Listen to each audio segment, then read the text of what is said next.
So, and last week we were talking about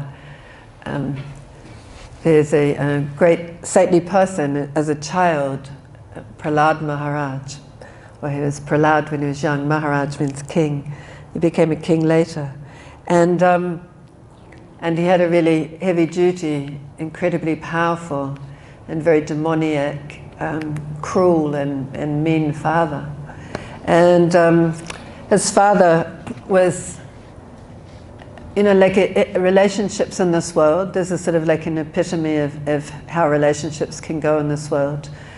The father was loving his son and just so appreciative and, thought his son, my dear son, and, just wanting him to be healthy and happy and educated and everything. But when his son didn't do what he wanted or started talking about God, then Hiranyakashipu was totally enraged. It's like, how can you talk about a God? And, he was so incredibly angry that he wanted to kill his child or tried to kill his child. And, it's like, well, how come I can't kill you? Where do you get your power from? And the Prahlad had said, same place you do, Father, from God. And so, Hiranyakashipu's response was, where is this God? And Prahlad saying he's everywhere.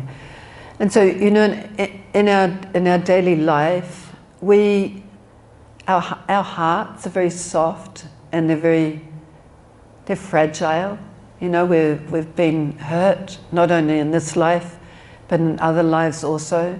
And so we naturally have this desire to protect ourselves, right? And not to be vulnerable and to be hurt and to be exploited. And so we reserve, as an individual soul, we reserve the right to give our heart or to share parts of ourselves with other people as we feel comfortable with them, right? If you don't feel comfortable with somebody, you're not going to share much about yourself, right? Because you feel like, they either don't care or they don't appreciate you, or they don't like you very much, or whatever the reasons, right? The reasons we don't share our innermost feelings with other people. We don't want to be exploited. We don't want somebody to use that against us in the future.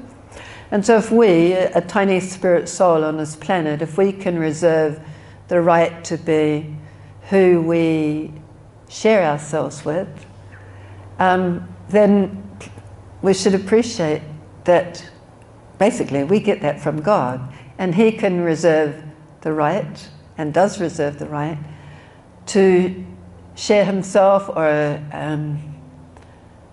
basically share Himself with others, according to how much we want to know Him, or whether we're challenging and going, well, I don't believe there's a God, I don't see Him, my eyes are all powerful, I am all knowing, and if I don't see you, then you don't exist, So, definitely God is not going to reveal Himself to a person who's challenging in that way, or who feels, superior, or definitely not friendly, not welcoming, not open, And so, Krishna is even more soft and more gentle than we are.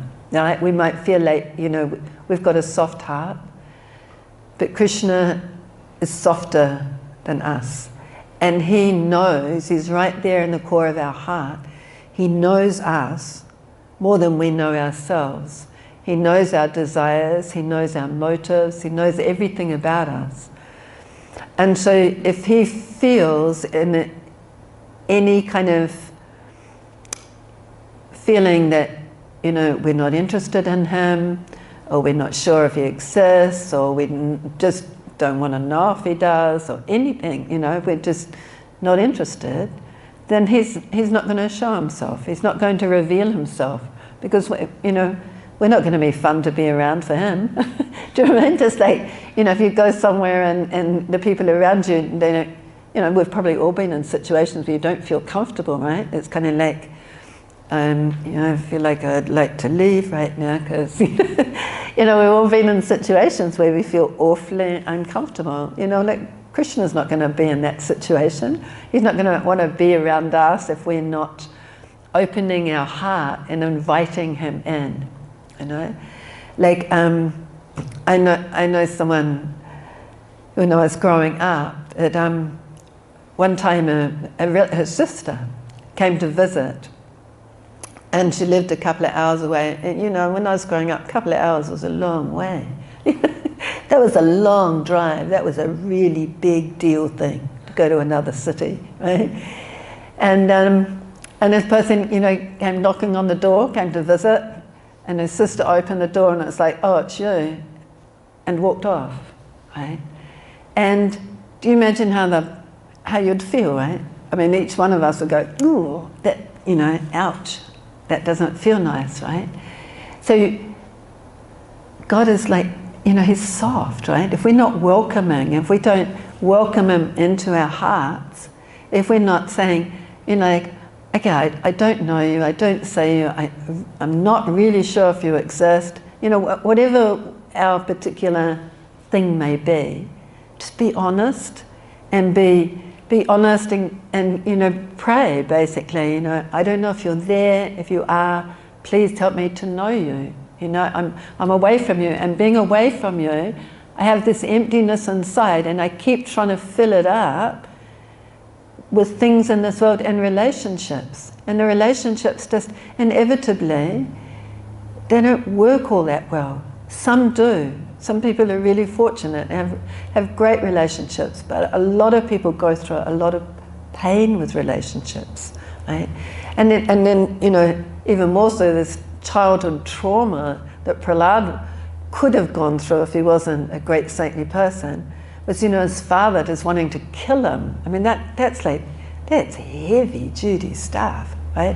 And Prahlad was just so sweet, and so, you know, just had, you know, dear father, you know, he wasn't fazed by his father's wrath and horridness and everything, you know. It was just like, you know, Krishna's everywhere, you know. He didn't have any fear, you know. He wasn't worried about his father. It's like, you know, God is all powerful. You know, what can we be afraid of? We're going to be completely and utterly taken care of, you know. Things might not go how we think they should, you know, but that doesn't mean to say that the way we think things should go will be good for us, you know. Really often it's when things don't go good for us that's good for us. You know what I mean? Or go how we want, right? They force us to consider our life and to question, you know, am I on the right path? You know, if life's just going smooth, you know, what are we going to...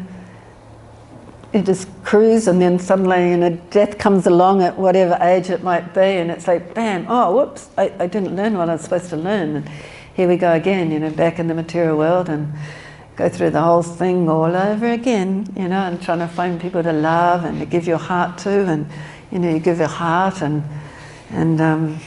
sometimes it's reciprocated and sometimes it's not. So, you know, there's this idea of thinking, well, you know, for Hiranyakashipu, I don't see God, and I am the one who's all-powerful. I don't see him, he doesn't exist, right? Full stop. You know, never considering, well, where did I get my power from? Where did I come from? Where did the world come from? Where did the plants come from? Where did the water come from? Where did the stars come from? You know, just where does the food come from? It all has an original source. Where does my heart of hearts come from? Where does my desire to love come from? You know, it all has an original source. We don't create those things. You know, even as scientists, you can't create a plant out of nothing. You know, you've got to have a seed. They might be able to play with the seeds and manipulate them and have them, you know, come out differently, but they've still got to work with the basic products of nature that are designed by God. And so Krishna reserves the right to be not seen by us if we're not interested. And so, and someone like Prahlad, who's very soft-hearted and very open and willing and wanting to have his relationship with God, then he does. And his heart is so overflowing with love that even though he had this most horriblest of horrible fathers, he didn't feel any animosity towards them, only love and compassion. No? My dear demoniac father, is how he spoke about his father. So it described how, and I read it last week, but Krishna can be seen with the eyes of love. It describes in the Vedas that when the eyes are anointed with the pulp of love, then a person actually can come to see God. But until that love is there, then we're covered by Krishna's power. We're covered by an agency of Krishna. He covers our eyes because we don't really want to see. And as we want to see, as we want to know more, then he reveals that to us.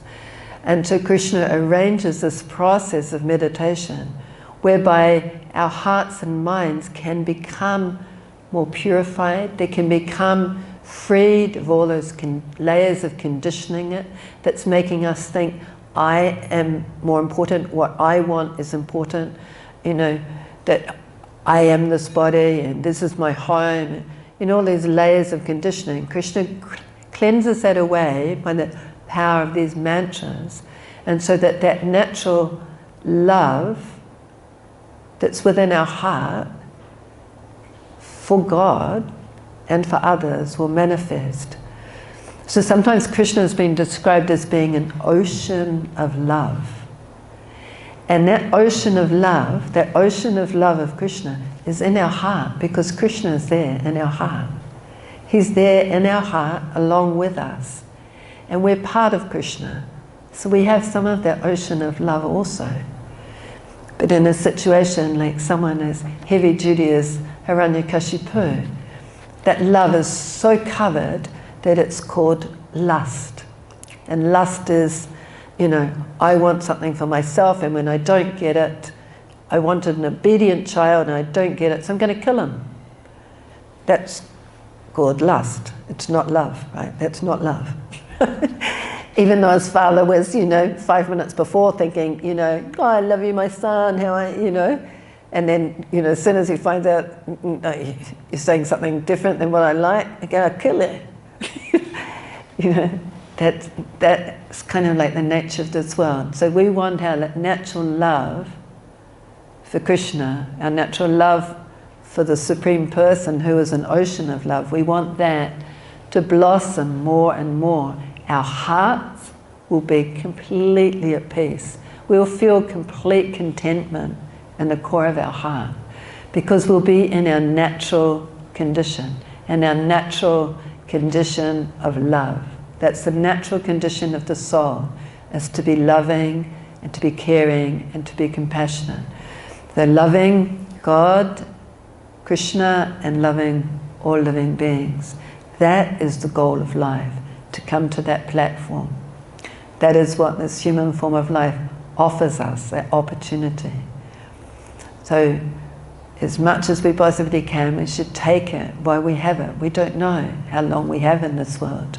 We take it, we nourish that love that's there, that dormant love, by chanting throughout our day, when we're going to sleep, anytime we can chant, rest our heart and mind in these sacred mantras, and experience the peace and the happiness. And if we're not experiencing peace and happiness from the chanting, then we've got to realize it means my heart's a little bit covered over more than I thought. And just try and focus on the sound of the mantras and let them wash over us. Let them do what they're meant to do. Don't try and conjure up something. Don't try and create something. Just accept Krishna will reveal himself to us when he says that we're ready, and not before. So we have to be very patient in our spiritual life, and we also have to work at it. Thank you.